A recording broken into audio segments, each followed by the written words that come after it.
The research trials that we set up and ran here was on 4 separate farms.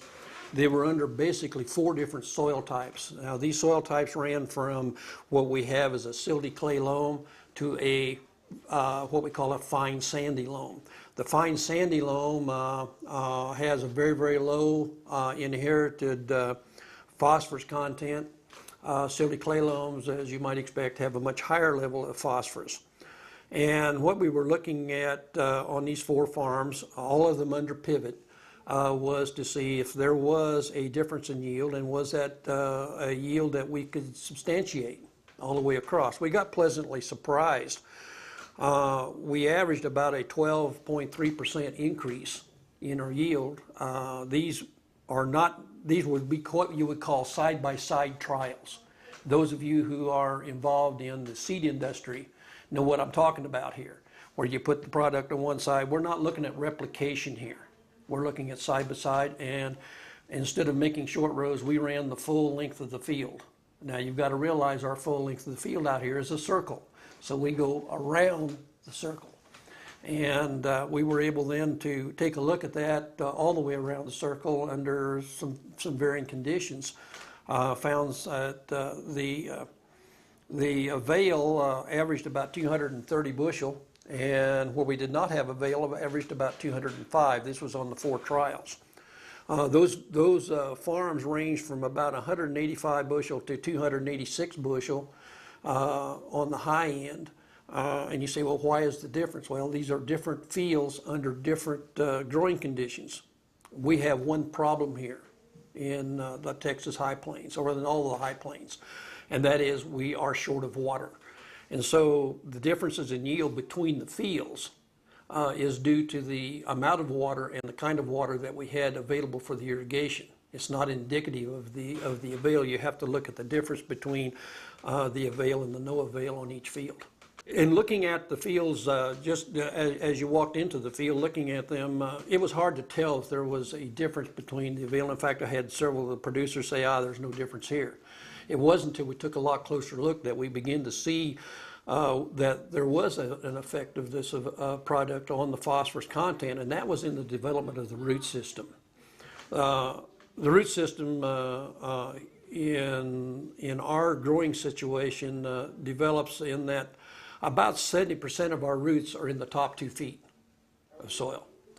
And the more dense, the more intense growth that we have in that root system, the better our yield will result and be.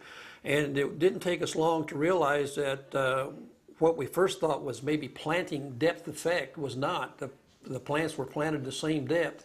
It was that one set of plants with the AVAIL on them were developing a much more massive root system.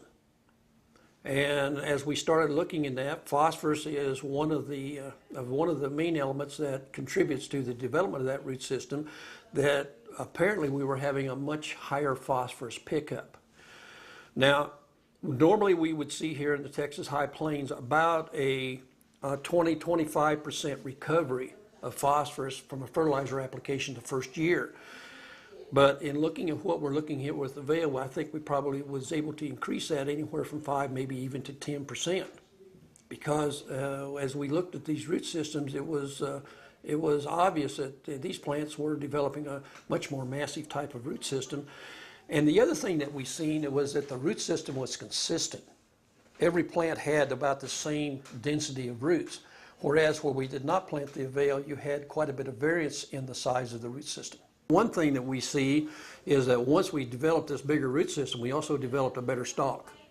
While we did not see the degree of lodging that you would expect if you was trying this as a lodging trial, because we didn't take it that long before it was harvested, the stalks were much more sturdy. They were a little bit bigger around. They were carrying a little bit heavier ear. More healthy plant all the way around. As we went into harvest, we laid out 100 plants in each field, rather than a distance of 100 feet, for instance. We took 100 plants in consecutive row, and we basically looked at the size of the ear, the number of rows around. There was no difference in the number of rows around the size of the ear, the length of the ear was a little bit longer. But what was obvious was the fact that the kernel depth, in other words, the depth of that kernel as it sat on that cob was much thicker. And looking at that depth, I feel like this probably was where we were getting the major increase in yield. Again, because we had consistency of a root system, we had consistency of a stalk system, we had high consistency of ears. And you can look at the ears, and all the ears are about exactly the same size, which is what we're striving for.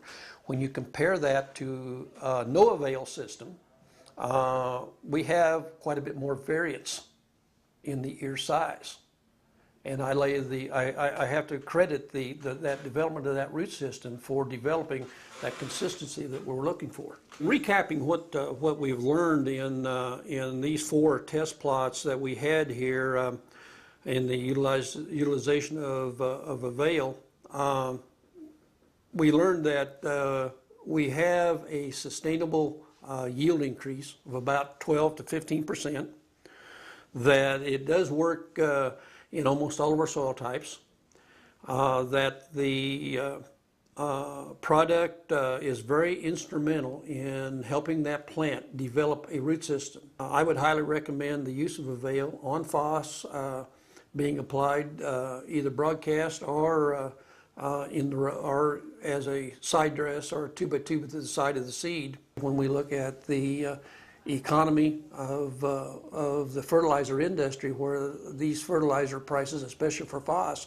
are sky high right now, show no signs of coming back down, that we have to do something along these lines to increase the availability of that phos that we're applying out there and get a better return on our investment.